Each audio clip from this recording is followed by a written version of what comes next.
ke Ruteng, ke Manggarai butuh perjuangan yang luar biasa. Itu mengingatkan pada saya setidaknya dengan Pak Mahfud untuk bisa merasakan dan tahu betapa di ujung-ujung Indonesia butuh mendapatkan perhatian itu.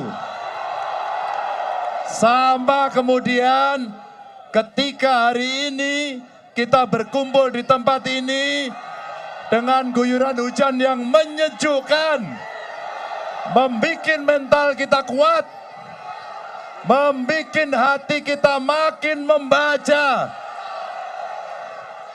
Dan inilah kekuatan yang bisa kita kumpulkan dari seluruh energi rakyat untuk memenangkan pemilu nanti di tanggal 14 Februari. Saya bertanya kepada saudaraku di Ruteng dan yang di Manggarai ini. Saya akan bertanya, tolong dijawab. Tolong dijawab. Apakah di Ruteng di Manggarai ini Ganjar Mahfud akan menang? Menang!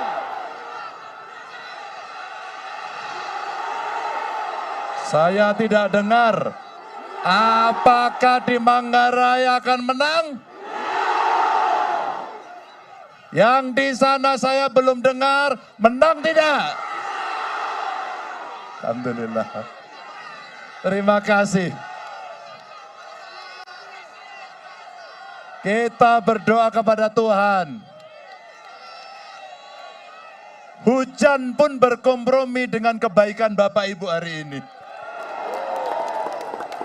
Izinkan saya menyampaikan betapa cintanya saya kepada NTT ini. Ini adalah provinsi yang beberapa kali saya kunjungi. Kami sudah menyiapkan kunjungan ke beberapa tempat, termasuk di Manggarai ini. Hari ini hati saya tenang. Saya melihat gigi-gigi yang muncul untuk menunjukkan kebahagiaan karena senyumnya lebar. Ibu bapak yang sangat saya hormati, sangat saya kasihi. Tadi saya sudah bertemu dengan uskup, dengan tokoh agama. Beliau sampaikan kepada saya pesan yang sangat luar biasa. Kekuasaan yang sedang dikontestasikan, pemilu yang sedang dilaksanakan, tidak hanya sekedar bicara berapa banyak dukungan. Tapi adakah moralitas yang ada di sana? Adakah tanggung jawab yang bisa diberikan dengan nilai etika yang tinggi? Kami berkeliling di banyak tempat di NTT. Kami sudah sampai di Rote. Betapa orang-orang hebat dari NTT ini, jika diberikan kesempatan yang sama, mereka pun bisa seperti yang lain. Tidak pernah kalah. Siapa di Indonesia ini yang tidak kenal dengan Frans Seda? Siapa? Ketika saya melihat daerah-daerah yang butuh memperjuangkan, butuh diperjuangkan untuk bisa setara, maka yang saya bayangkan adalah mulai dari kesehatan harus baik. Setelah kesehatan baik, air bersih cukup, mereka bisa bertani dengan modernitas, maka itu akan terjadi kalau pendidikannya baik. Betul. Apa tadi? Sini. Jadi apa tadi? Sini diceritakan. Ini ada aspirasi yang kita dengar. Jadi bertani kah kakak? Bertani. Jadi apa yang sulit sekarang? Petani lahan basah, pertanian sawah. Sawah. Jadi yang dibutuhkan apa? Pupuk Pak Ganjar, pupuk. Apa? Kekurangan pupuk. Kekurangan pupuk. Saya berkeliling kemudian di banyak tempat.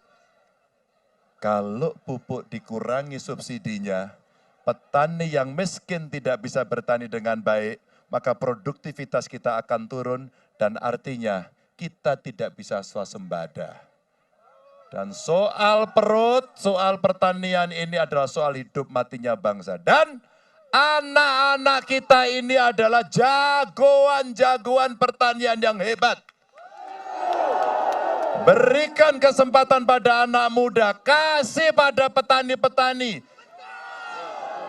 Kalau cuman tanam singkong sama jagung, mereka lebih jago. Mereka lebih bisa. Dan insya Allah tidak akan gagal. Karena mereka ahli dan punya pengalaman. Ketika saya bertemu dengan keluarga-keluarga di Indonesia yang nasibnya belum baik, ada kemiskinan di sana, maka tidak cukup BLT, tidak cukup PKH, meskipun itu bisa kita berikan, tapi mereka butuh pendidikan yang baik. Mereka butuh akses pendidikan untuk bisa mencapai sekolah di perguruan tinggi. Ibu bapak, kalau satu keluarga miskin, ada satu anak sarjana, maka itu akan bisa membangkitkan keluarga itu dan lepas dari kemiskinan yang ada. Bapak Ibu setuju? Bapak Ibu mau? Saya dari keluarga miskin. Pak Mahfud dari keluarga sederhana. Karena kami bisa sekolah tinggi, maka kami bisa memperbaiki situasi keluarga kami. Kami juga berharap itu juga terjadi pada Bapak Ibu sekalian. Termasuk di sini saya dikasih tahu Pak Uskup tadi. Pak Ganjar, pertanian di sini hebat. Pariwisata hebat. Kami ingin anak-anak di Manggarai inilah yang akan mengelola pariwisata dan pertanian itu. Apakah Anda sanggup? Bapak Ibu, program-program ini tidak bisa jalan kalau tanggal 14 Februari kita tidak menang. Apakah Bapak Ibu sudah siap untuk memenangkan? Apakah Bapak Ibu sudah siap untuk memenangkan? Saya punya pesan Bapak Ibu. Saya punya pesan. Ketika kemudian banyak sekali di antara kelompok masyarakat ditelepon, ditindas, untuk diarahkan untuk memilih yang lain, apakah saudara mau ikut itu atau ikuti nuraninya? Apakah saudara-saudara takut kalau ditekan? Apakah saudara takut kalau diintimidasi?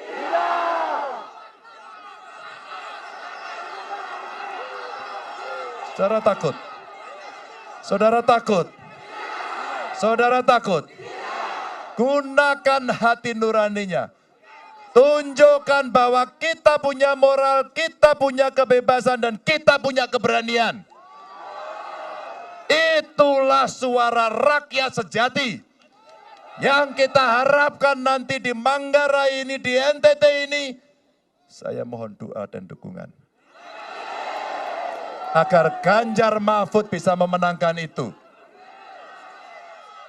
Saya mau tanya, coblos nomor berapa? 3. Kurang keras. Coblos nomor berapa? 3. Nomor berapa? 3. Bapak Ibu, saya titip.